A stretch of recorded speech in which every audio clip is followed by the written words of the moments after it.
Okay, the next step is going to be to tack down that skirt. We've got it all pinned in place and we verified everything's in the right place. So all we're going to do now is secure all of those pleats. So I'm just going to set my machine a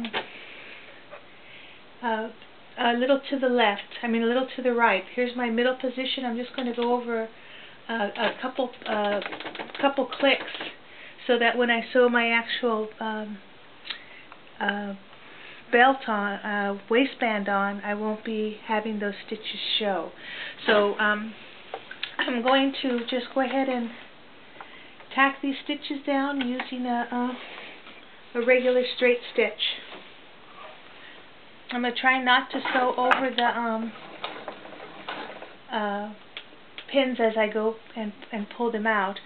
You don't have to use a regular tight stitch. You can use a light, like a gathering stitch, just to make it faster.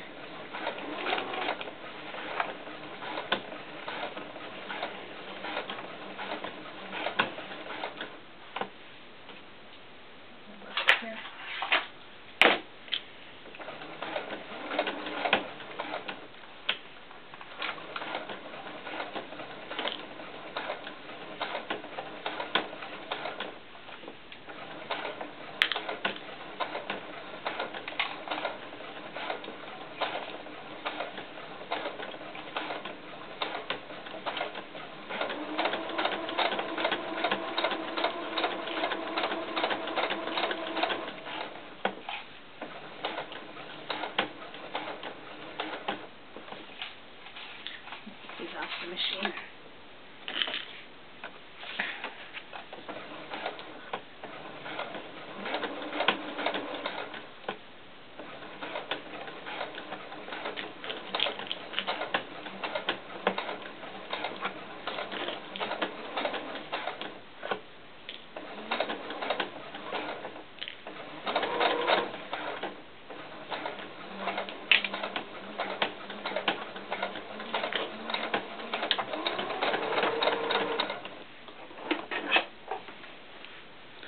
Okay, so now I've got that all those stitches in place. So I'm just going to cut my strings.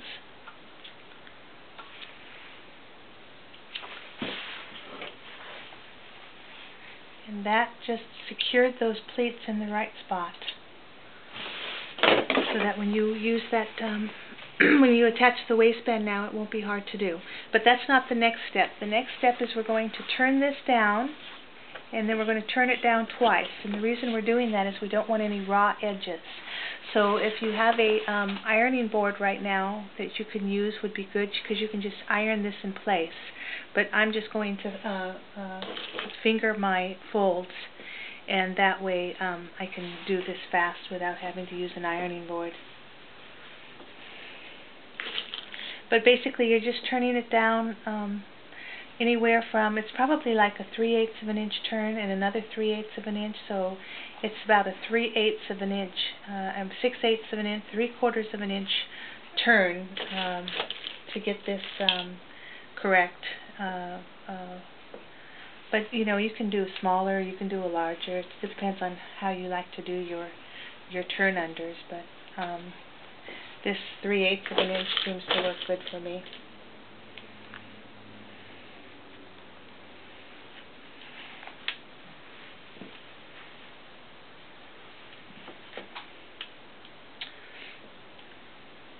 Okay, so there you go. I'm ready to sew a seam across right here. So that's my next step.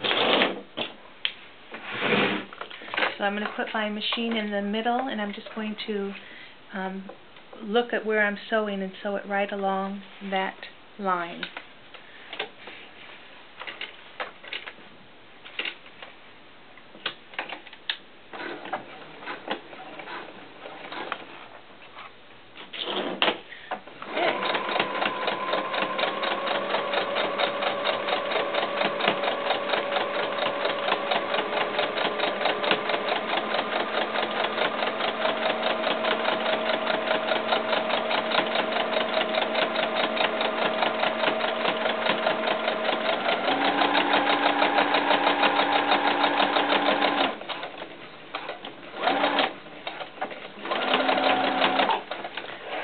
that's done, so now we're going to just go over and do the opposite side the same way we just did that.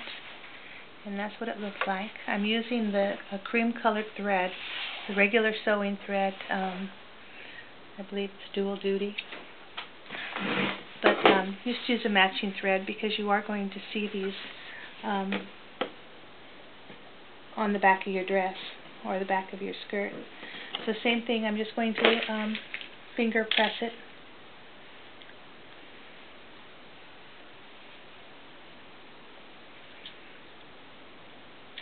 If I was making these dresses to sell, I'd probably use my iron and I'd do everything that, you know, technically you're supposed to do when you make clothes. But, you know, it's just for me and my granddaughter. And so I don't have to worry about being specific, you know.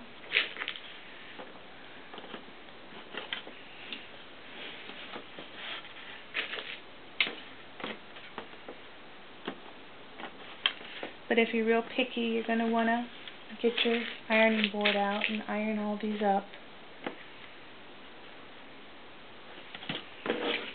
Oh, there you go. Okay, so this is side number 2. So I'm going to do the same exact thing I just did on the last one.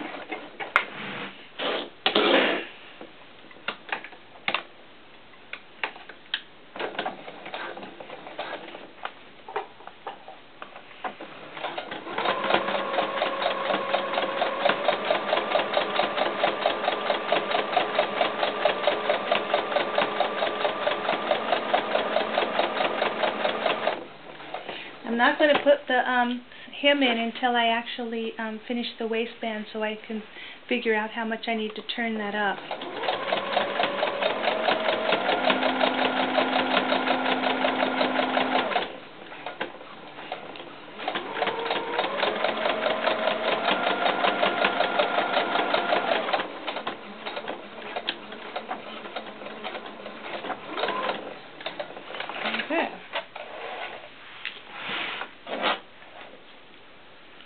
Okay, so that is that seam.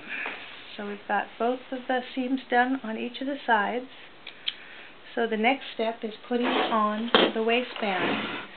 So let me find it in my fabric over here.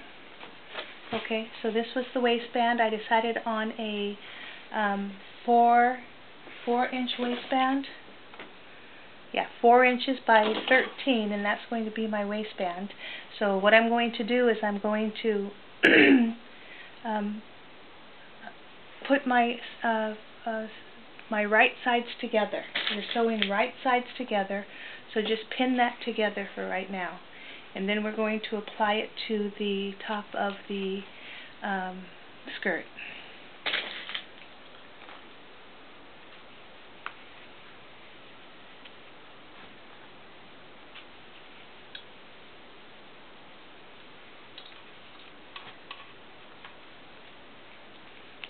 Okay, so what we're going to do is we are going to lay out our skirt pattern, right sides together.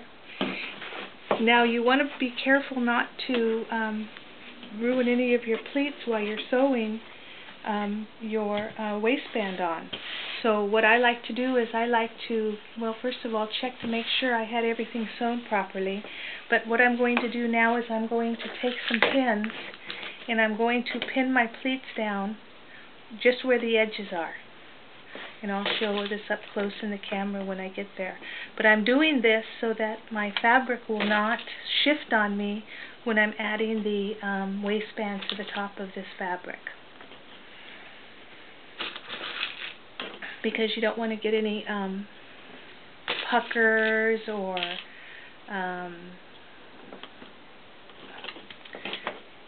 you know, you don't want any of your your pleats to get out of alignment. You want to make sure everything just stays nice.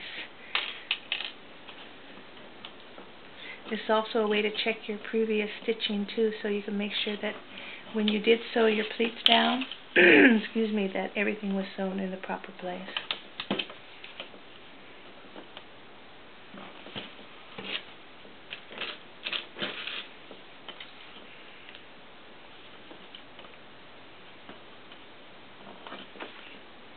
Okay, one more. Excuse me. I don't know why, but I'm getting a sore throat. I hope I'm not getting sick again. The last thing I need. Okay, so what I did is I took my pleats and I pinned them all down so that when I sew, which is going to be right under the stay stitching that I put in the top, it's not going to shift any of my pleats. Okay, so then that's ready to go. So let me get rid of this piece of thread. Okay, so now we've got our waistband. Now we are going to sew the top of our waistband to the top of this. And we have a problem because we don't have enough room. So I obviously did something wrong. Am I using the wrong piece?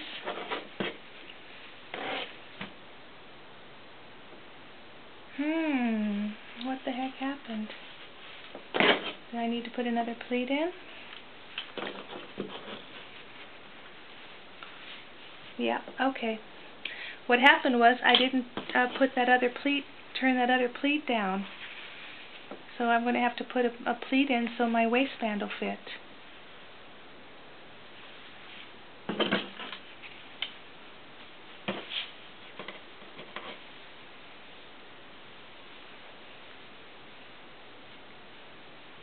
Yep, that's what happened. See what happened? I didn't do the other pleat on here. And that's what caused my waistband to be too small. So let me go ahead and put that pleat back on, and then I'll come right back. Hold on.